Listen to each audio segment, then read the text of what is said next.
Hello, my friend. Welcome to another video. Today, we're going to be trying something new.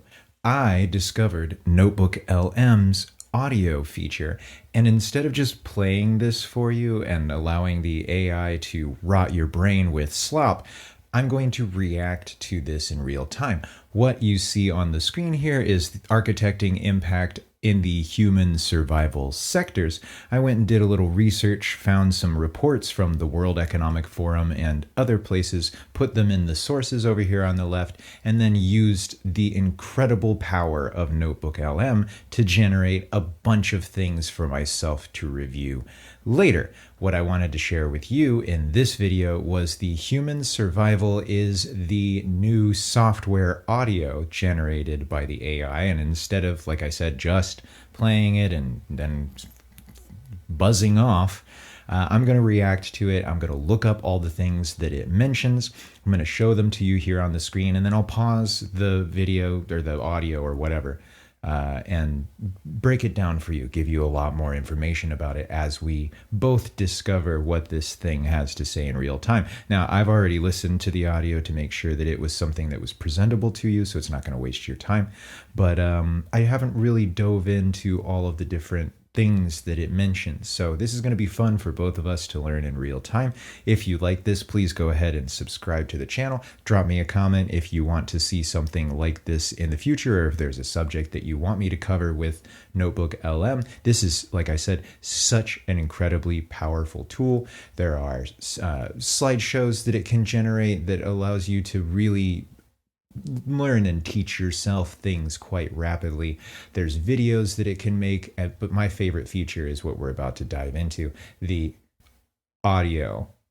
It's like a podcast that it generates with two hosts. You'll hear in just a second. Thank you so much for being here, and without further ado, let's go ahead and get into it.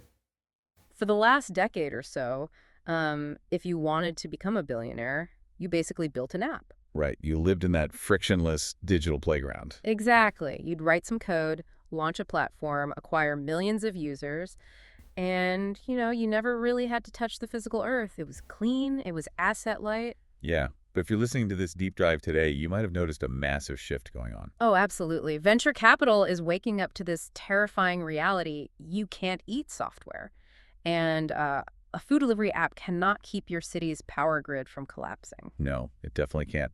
The realization hitting the global markets is that the macro environment that supported all that frictionless growth, well, it's just gone. Right. We're looking at snap supply chains, boiling geopolitical tensions, and, a physical climate that is actively changing around us right now. Which perfectly brings us to today's deep dive. We are synthesizing a highly strategic foresight report that looks at the 2026 macroeconomic landscape. And the core of this document details this massive ongoing migration of institutional capital away from software. Yeah, and it's moving into what they're literally calling the human survival sectors. Which sounds intense. We're talking about the mission-critical infrastructure required to keep. Potentially even in deep space, it says. Now that's really interesting to me. I think they need to adjust the audio on these. I think the audio on the AI generated content is a little bit lower than the audio coming from my voice. So maybe I'll just increase the volume here, or does that make it smaller for me too? Okay, well, I just need to get a little bit better on my gain down here on my Focusrite, which, ooh, man, that is a rough sound. I'm sorry for that, but we're doing it live, and I'm just going to post this just to see what happens. The infographics say carbon neutral geospirulina production, or a tool to combat global malnutrition, is what we are investigating here in some of these additional sources. But it seems like this audio, as I've said, I already listened to it. So it has nothing to do with spirulina. These are just additional sources that I put in later. Civilization functioning on Earth and potentially even in deep space. And what I found so fascinating in these sources is how startups in this space have to prove their worth mathematically. It's a totally new standard. So, okay, let's unpack this. What actually qualifies as a human survival sector? Well, specialized venture capital firms like Astor Perkins is a really great example mentioned in our sources. They're using this term to categorize a whole new frontier of deep technology. Deep tech, right, not just software. Exactly. And they break this transition down into four deeply interconnected pillars. So you have climate control, energy generation and distribution, sustainable food systems, and resilient shelter. Okay, so climate, energy, food, shelter, Yeah, the basics. capital is aggressively migrating into the physical world to address those four specific areas. Now, if you're listening to this and thinking, I've heard this pitch before, you aren't alone. I mean, this sounds an awful lot like a fancy rebrand of early 2000s clean tech. I know, it really does sound like that at first glance. Right. Like, we've been talking about green energy and sustainable farming for decades. Is this just the old VC mindset, building the next food delivery app, but now wearing a green sweater and building an actual farm? It's a fair question. Yeah. But the fundamental difference is how institutional capital now views risk.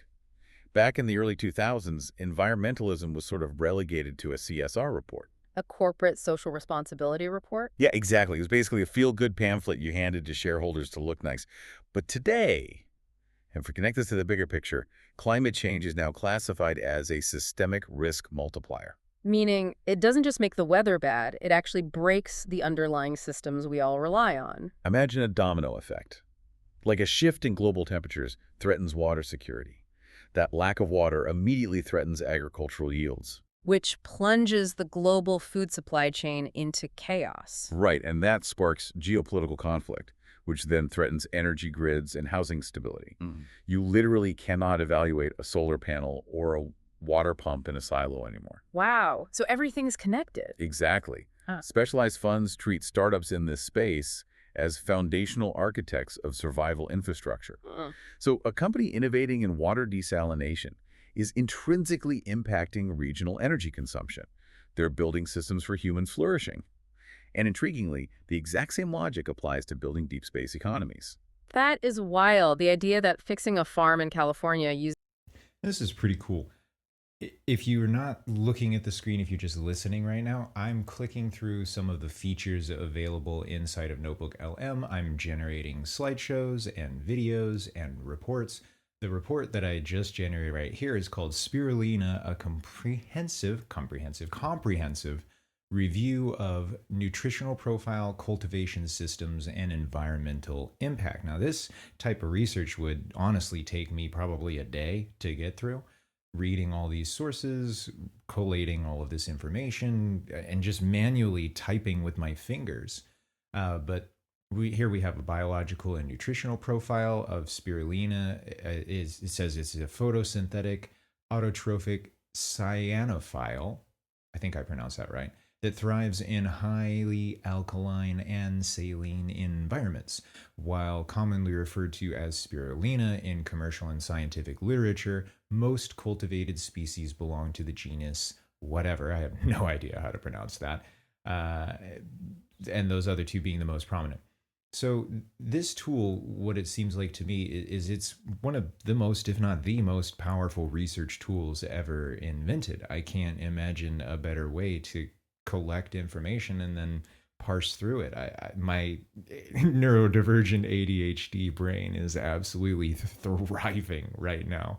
Let's get back into the audio. I'll stop it and look up some of the things that I noted I needed to search and display to you later, but I'm just going to keep clicking buttons over here. This is the same survival logic as like building a colony on Mars. Yeah, it's the exact same closed-loop system mindset. But let's bring it back down to Earth for a second, specifically to the reality of the market right now. Because having a great idea for a survival tech company is one thing, but actually operating and trying to raise money in 2026 seems brutal. Oh, it is. The era of cheap, infinite capital is completely over. Right. So exactly how much money is actually moving into this space, and what are investors demanding from founders? Well, the capital is definitely there, but the patience for hype is zero. In 2025, U.S. climate tech saw $29 billion in investment. $29 billion. Wow. Yeah, making it the third highest year on record. However, going into 2026, 52% of climate tech startups were forced to cut their net burn rates. So they're raising money, but they're being forced to spend it much, much slower. Exactly. Investors are just refusing to fund infinite runways anymore. They demand defensible mathematical pathways to profitability, and every single one of these companies is crashing into the absolute elephant in the room right now. Let me guess. Artificial intelligence. You got it. AI. The AI energy demand shock.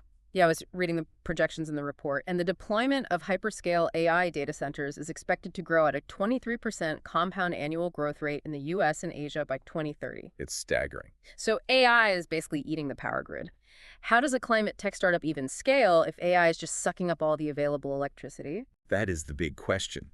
Energy supply has completely superseded semiconductor availability as the primary bottleneck for global tech growth. Wow, really? So power is the new microchip. Basically, yeah. And historically, climate finance was focused purely on mitigation, meaning let's just remove greenhouse gases from the atmosphere and try to stop the planet from warming. Right, fixing the root cause. But the physical impacts of climate change are already here. We can't just mitigate anymore. The focus has rapidly broadened to adaptation and systemic resilience. We have to survive immediate localized hazards while we try to fix the broader issue. So it's not just about trying to stop the fire from starting tomorrow. It's about fireproofing your house today. That is a great way to put it. And that tension between AI's massive energy drain and the need for immediate resilience, that's where the greatest opportunities lie. Oh, I see. Because if a startup can step into that gap. Exactly. If they can offer a technology that decarbonizes the environment while simultaneously offering localized battery storage, peak load management, and grid resilience, they're effectively solving the exact problem the AI boom is creating. That makes total sense. Those are the companies at the absolute forefront of investor demand right now. Unquestionably. But because the stakes are so high, I imagine startups can no longer just wave their hands, promise they're green, and collect a massive check. No, absolutely not. The report outlines a very specific blueprint for how the best companies are proving they actually work. Yeah, they're adopting the World Economic Forum, or WEF, reporting paradigm, right? Yes, the WF framework. And this moves startups far beyond just listing their product features on a pitch deck. They have to demonstrate a global view of systemic transformation. Which sounds complicated. What does that actually mean in practice? It demands three things. First, horizon scanning to anticipate future macro trends. Second, incorporating multi-stakeholder perspectives so you aren't just looking at shareholders. And third, an unflinching risk assessment. Unflinching, like being brutally honest? Yeah, startups even have to acknowledge the potential negative externalities of their own tech, like admitting the dual-use nature of the AI they use to optimize. And show me the receipts is a really good way to go about doing a startup. If you're not looking at the screen, I've just added about a dozen sources to this report by just searching over here in the little search bar. They mentioned the WEF reporting framework, so I went ahead and clicked in, searched for that, and added, I don't know, a whole bunch of sources over here. I also now have this mind map that I'll put up on the screen right now that shows the basics of the research that I just did. I only have two branches, which is spirulina microalgae. That's what my startup is focused on doing. And if you're interested in learning more about my startup, I'll put the link down in the description. We also have the World Economic Forum Emerging Technologies 2026, which is a PDF report that I have here on the screen as well. The top 10 emerging technologies of 2026 Insight report. It is a pretty detailed report. It is how many pages here? 49 pages. Goes into a foreword from a few folks that are associated with the World Economic Forum, and then has everything from grid-tied energy optimizations, because the energy is the new bottleneck. That is essentially the gist of all of the research that I've been doing, is instead of it being software or technology or any other things that it's been in the past, it's now energy. Energy is the thing that most organizations around the world are trying to optimize for. They have some really great graphics in here. I'll put a link to this report down in the description as well. But getting back into the NotebookLM reports that we're generating here, we have this really cool infographic, which I will open in a new tab so that we can see it a little bit better. It's taking a second because it has to download first. So let's go ahead and pop that bad boy open. If you look at this infographic on the screen, the spirulina, the algal superfood powering a sustainable future. Like I said, this is what my startup is focused on. It's called Johnny Auto Seed. We're trying to grow closed-loop regenerative supply chains in Northern California so that we can sequester carbon by taking food waste from restaurants. There's already a legal mandate in the state of California that restaurants have to reduce their impact on local landfills. So we're trying to jump into the supply chain right in the middle there by taking food scraps, plate scraps from restaurants, and literally feeding them to algae. I think it's a pretty great way to create a regenerative supply loop. And this graphic here tells you a little bit more about why it is such an awesome thing. 60 to 70% protein content in spirulina, exceptional bioavailability, high nutritional value, and then compared to traditional livestock, it's just kind of a no-brainer that it reduces costs, reduces water usage. A pound of beef consumes more water than an entire year's worth of ChatGPT usage. If you see all those memes going around the internet about how every time you punch a query into AI, it consumes a ton of water. Well, I'd like you to compare that statistic against the water consumption of beef and rubber for the tires on the cars that everyone drives. From my perspective, this is a net positive to shift our economy a little bit away from traditional agriculture and a little bit more towards new types of protein generation. Let's get back into this report here so that I can continue doing research and you can continue listening to the rest of this audio. Optimize their grids. Basically, show me the receipts. Exactly. Let's actually look at how this plays out across those 4 pillars we mentioned earlier. Let's start with climate control. The report highlights Climeworks, who do direct air capture, literally vacuuming carbon out of the sky, and Stripe Climate. Both really fascinating examples. But here's where it gets really interesting. The number that jumped out at me was from Stripe. They openly advertise a 0.67% delivery rate on their purchased carbon removal tons. Yeah, that's a wild metric to put on a billboard. Right? Yeah, to me, a less than 1% delivery rate sounds like a massive failure on a test. Why on earth would they advertise that? Because in a nascent, highly skeptical market, radical transparency builds unshakable trust. Stripe is deliberately separating real, permanently sequestered tons from, theoretical engineering models. Oh, so they're basically saying, we're not going to fake the numbers to look good. Exactly. By advertising that 0.67% figure, they are telling corporate buyers, we refuse to lie to you about how incredibly difficult it is to scale the supply side of carbon removal. That honesty makes their data bulletproof. It's the anti-hype. Precisely. I love that. Okay, so if climate control is about pulling carbon out, let's look at the energy pillar, which is about stopping it from being emitted in the first place. The report mentions Tesla aggregating the avoided emissions of their entire ecosystem, cars, solar panels, batteries. Yeah, to the tune of 32 million metric tons of CO2 avoided globally. Huge number. But then the report pivots to a company called BlockPower, and their approach feels entirely different from Tesla's. Well, BlockPower is an incredible case study in that multi-stakeholder reporting we just talked about. So their focus is on decarbonizing aging urban buildings by ripping out old fossil fuel infrastructure and putting in deep electrification and heat pumps. And the stats they report are hyper-specific. Like, they don't just say, hey, we saved energy. They report 171,692 millibar-2 in absolute energy saved. Right, and just for context, an MM2, or 1 million British thermal units, is a standard measure of heat energy. It's a massive amount of power. But BlockPower takes that raw energy metric and translates it into a human impact. Right, they link it directly to health. They show a reduction of 1,300 pounds of PM2.5 particulate matter. Which is huge for urban areas. And for anyone unfamiliar, PM2.5 are those microscopic particles from burning fossil fuels that are so small they slip deep into your lungs and enter your bloodstream. They cause massive respiratory issues.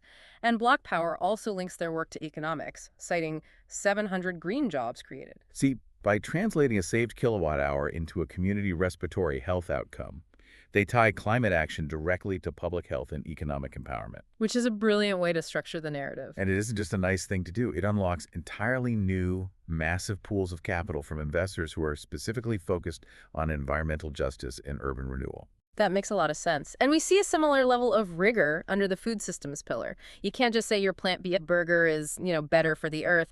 You have to prove it mathematically. Definitely. The report brings up impossible foods, and they use peer-reviewed life cycle assessments, or LCAs. What exactly does a life cycle assessment track? It tracks the environmental impact of a product from the extraction of raw materials all the way to its final disposal.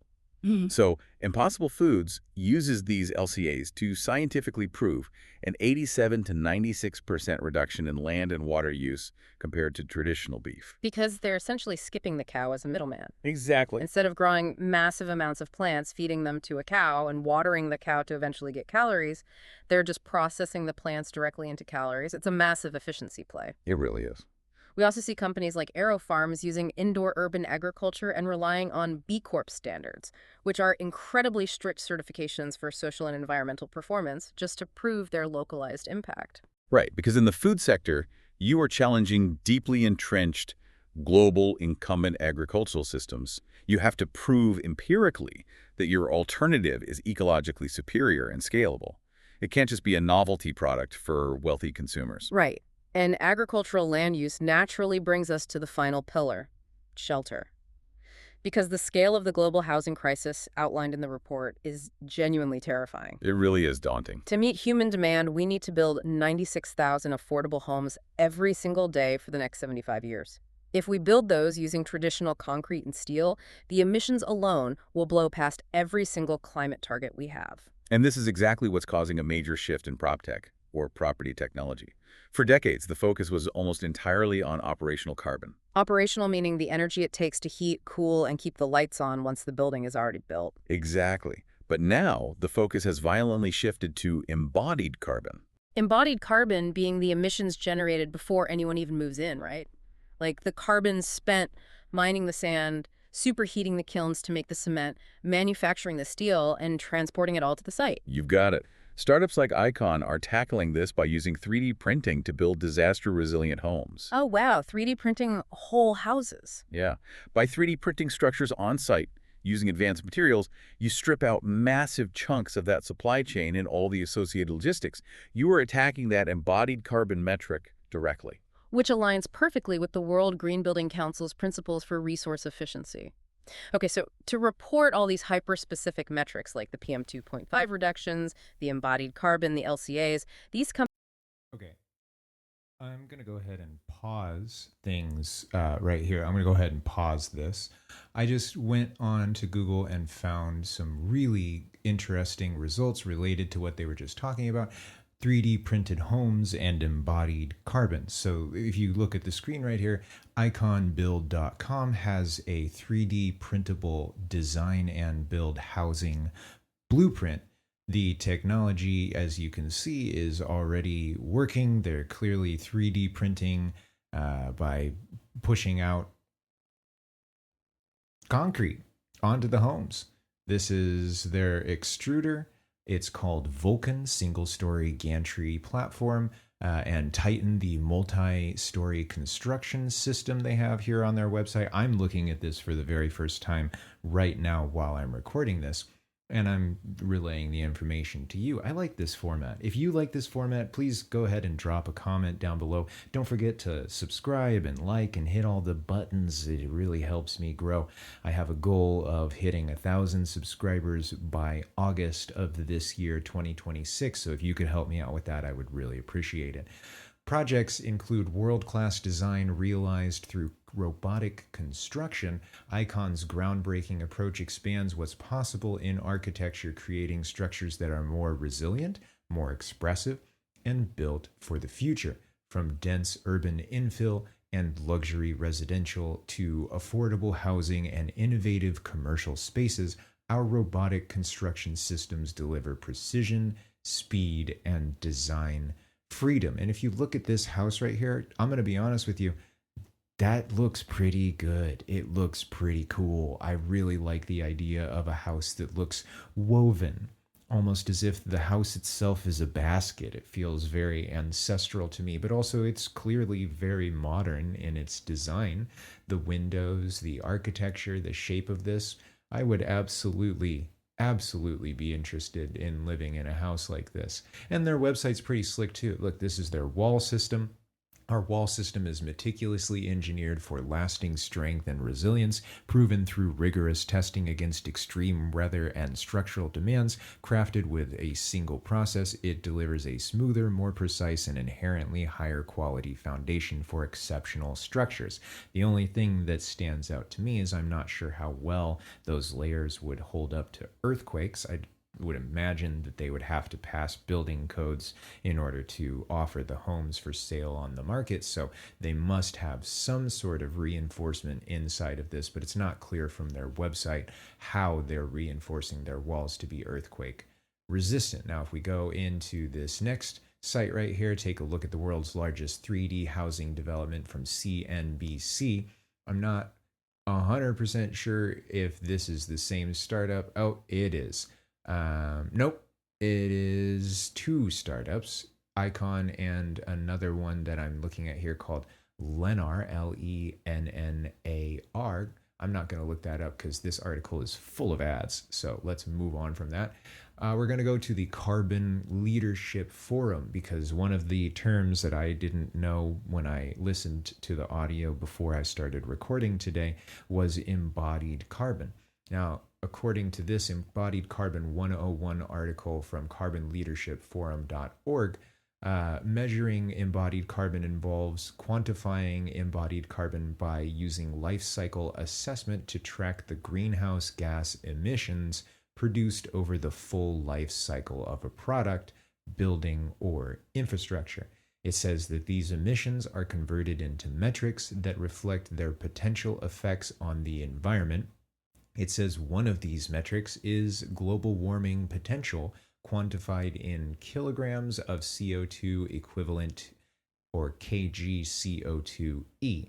The quantity is also commonly referred to as what we all know and love, the carbon footprint. This would be an interesting report. I'm going to go ahead and put that down in the description as well.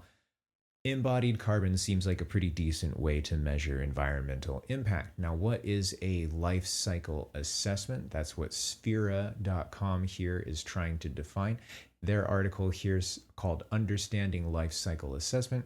Says during a life cycle assessment or life cycle analysis, you evaluate the potential environmental impacts throughout the entire life cycle of a product or service. Explore the tools to improve it over here with their software. This also includes the upstream and downstream processes associated with the production, use phase, and disposal. So instead of just looking at the amount of carbon that it's using or emitting while it's being occupied, it looks at the entire life cycle of the structure, which I think is probably a much better way to go about it. I will include some of these resources. Oh, I have to sign up for an account to download it. So I will not be including that PDF, but we're going to go back to the audio and I'm going to find more information for you based on the terms that are in the rest of this. We're about halfway through. So like I said, please hit the buttons down below. It really helps me out. Companies have to speak the heavily regulated language of global capital. They absolutely do. They can't just use their own math. Right, which brings us to a massive concept in the report, double materiality. Oh, double materiality is the absolute cornerstone of modern sustainability reporting. It's being heavily driven by the European Union's new regulations, specifically the CSRD, or Corporate Sustainability Reporting Directive. Okay, so how does it work? Well, historically, the financial world only cared about single materiality. That meant asking, how do external environmental issues pose financial risks to our company? Like, how will a localized drought dry up the water supply for our factory and hurt our quarterly profits? So that's an outside-in risk. Exactly. But double materiality expands that mandate significantly. Now, legally, you also have to assess and disclose your inside-out impacts. Inside out. So how do your direct operations, your factories, and your supply chain physically impact the environment and society at large? Yes, you have to measure the highway going in both directions. But here's a challenge with that. Venture capital is all about funding future growth, right? But standard carbon accounting is backward-looking. It tells you how much carbon you emitted last year. So how does a brand new startup prove what its technology is going to do 10 years from now? That's where they use standardized methodologies like Project Frame. It's a very rigorous process for calculating what they call avoided emissions. Okay, avoided emissions. How does that calculation work? First, you establish a highly defined business-as-usual baseline. Basically, what would happen over the next 10 years if your startup didn't exist. Then, you map the life cycle of your new technology over that same 10-year venture horizon, and you calculate the exact difference. Ah, and this leads to the concept of the carbon handprint, which I found to be one of the most powerful ideas in these sources. That's a great concept. So a carbon footprint is basically playing defense, cleaning up your own mess. But a carbon handprint is playing offense, helping your customers clean up theirs. Exactly. Flipping that defensive posture into proactive environmental value creation is how you attract institutional capital today. The report gives an awesome example of a 200-to-1 environmental return on investment. Yeah, that's a striking number. So if a startup emits 1 ton of carbon to manufacture a smart AI-driven climate control system, that 1 ton is their footprint. But over its lifetime, that smart system optimizes a building's energy use and saves the end user 200 tons of carbon.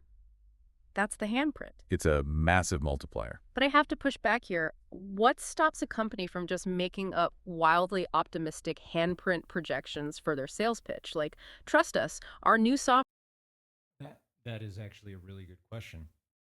I'm interested right now in drawing your attention to the carbontrust.com's article on avoided emissions. I think this is a really good look at what that actually means. What are avoided emissions? Avoided emissions refer to the greenhouse gas emissions that have been avoided by using a specific product or service, comparing it to a situation had the product or service not been used. For example, solar panel installations and the emissions avoided by replacing fossil fuel energy sources, agricultural IoT sensors, which communicate soil conditions to farmers to minimize fertilizer and water usage, which is another thing that my startup is all about. I'm going to show you right here on my own website, johnnyautosea.com. This bad boy right here, the farm bot, is one of the things that I'm really interested in leveraging as a technology. FarmBot allows for spot water. You can actually have a CNC gantry go over the top of a 4x8 or a 10x20, I believe, garden bed. You install it and put it together yourself. It comes 90% pre-assembled, and then it just grows the food. It has a universal tool mount on it. It is commercially licensed from the nonprofit itself, last time I checked. And that gantry that you can see right there just harvests and grows the food. You can see those little individual circles around the vegetables themselves. It allows for what the company claims an almost 90% reduction in water usage. And if you hook it up to a solar panel, you can run it off of a standard car battery. I've not done this myself. I've researched the crap out of it though, and all of this to me seems like it lines up. Next to it, you see Mobile Aloha as an example of something that you could use to pilot a robot. I have on my website a little component that says, imagine if your job was piloting a robot, and if you can see the vision that I've created here, you get it. The farm bot would grow the food, then a person piloting a robot would come through and harvest the food. The robot would learn from the repetitions of the person doing it over time, and then you have a system that could be a fully self-contained seed-to-table ecosystem. Imagine the way that this could play out for disabled people, people who have physical restrictions or limitations, people who are on, let's say, some sort of program where they have to go through physical therapy and cannot garden, but they don't want to lose their yields. All of those situations, this system sort of solves. And then you see down below the Turtle Weeder. That was a Kickstarter project that unfortunately is no longer available, but small robots that could go through the garden and weed. And then the Figure AI humanoid, that's a different discussion for another time. It definitely weirds people out, weirds me out for sure.